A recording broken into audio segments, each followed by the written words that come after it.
Good morning, everybody. My name is Marco Valgayon, and I will be discussing about signal processing and analysis methods. My topic will be focused on the introduction of vector quantization. We are familiar with the term vector and its usage in data compression.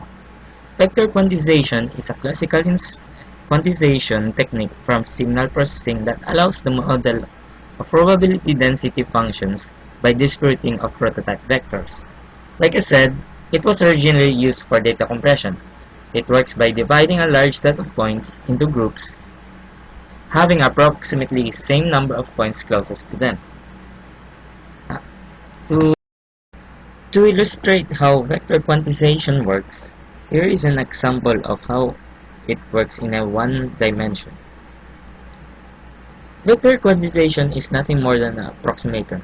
So here, every number between 0 and 2 are approximated or represented by 1, and every number between 2 and 4 are approximated or represented by 3, and so on and so forth. The idea is similar to that of rounding off. Here are some of the key advantages of vector quantization. First, because of its usage in data compression, it reduces storage usage for spectral analysis information.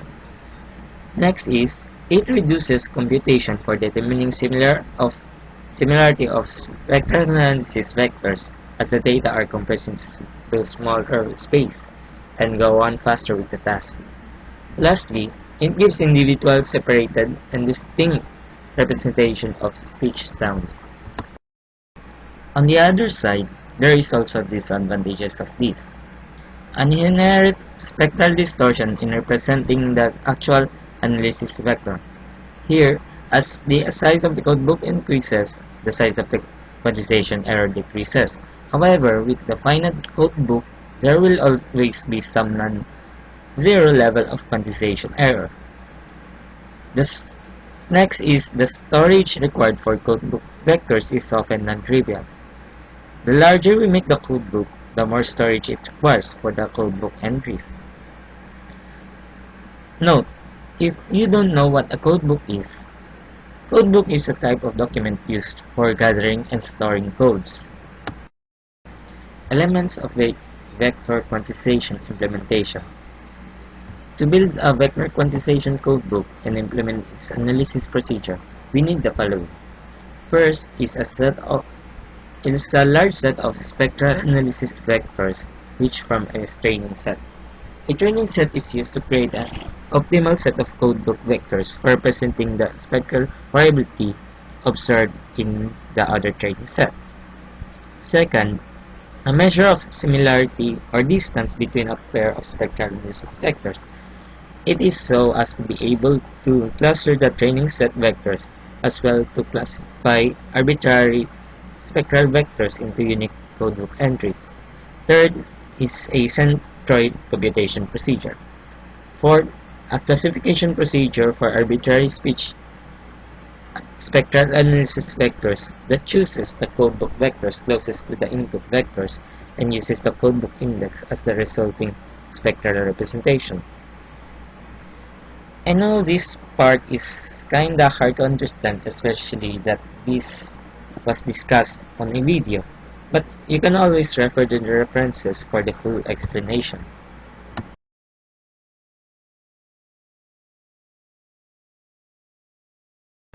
Next, we have the vector quantization training set. To properly train the codebook, the training set vectors should span the anticipated range of the following. First is the talker's variables. It includes the ranges in age, accent, gender, speaking rate, levels, and other variables. Second is the speaking condition. This includes such as rooms or quiet rooms, automobile, and noisy workstation. Third, we have transducers and transmission systems. It includes wideband microphones, telephone handsets, direct transmission, telephone channel, and other devices that we use.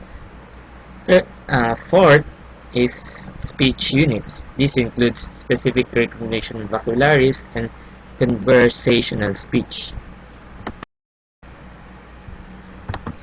Here's a note. The more narrowly focused the training set, the smaller the quantization error in representing the spectral information with the fixed size codebook. Meaning, the more direct and more variables we consider in the training set, the smaller the error in the representation. The similarity to distance measure. This measured the similarity of the spectral vectors using their distance.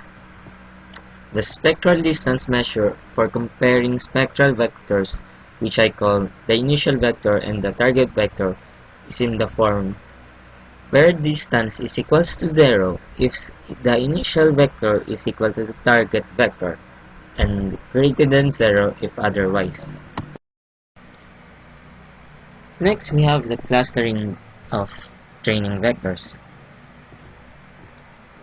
The way in which the set of training vectors can be clustered into the set of codebook vectors is the following. First is the initialization.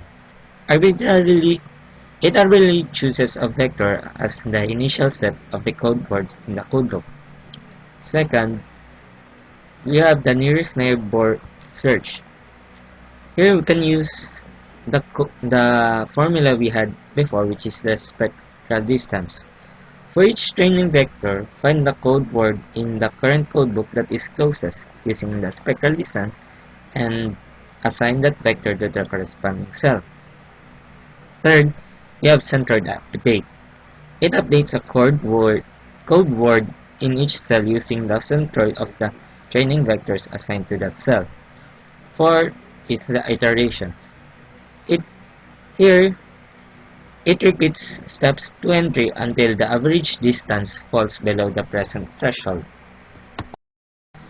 The figure illustrates the result of designing a vector quantization codebook by showing the partitioning of a spectral vector space into distinct regions, each of which is represented by a centroid vector.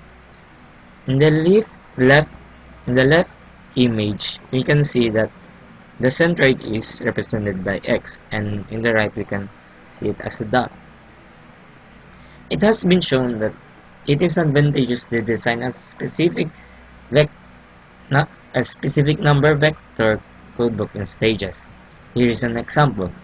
By first design of one vector codebook, then using a splitting technique, in which case we use a binary splitting algorithm on the code words to initialize the search for the second vector codebook, and so on until the desired specific number codebook is obtained. Binary split algorithm. This algorithm is what we use, as I have said in the previous slide. The procedure is already detailed in this slide, so just read and understand, okay? I have provided a flow diagram in the next slide to show how the splitting algorithm works.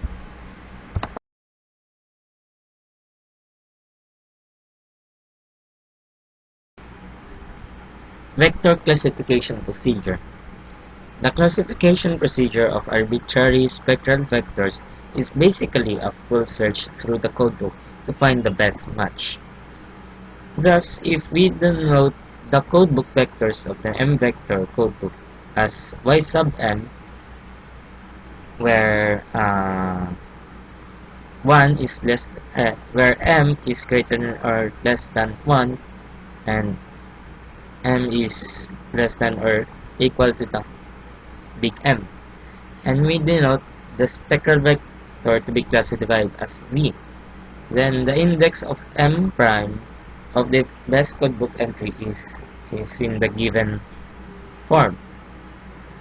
For codebooks with large values of big M, the computation could be excessive, depending on the exact details of the test distance measure.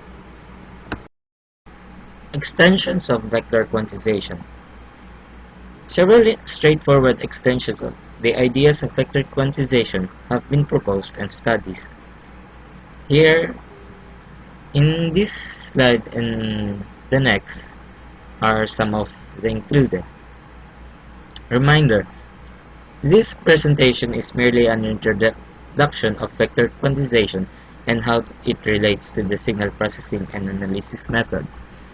The actual implementation on how it works in signal processing will hopefully be in the later chapter. Thank you everyone, and that's all.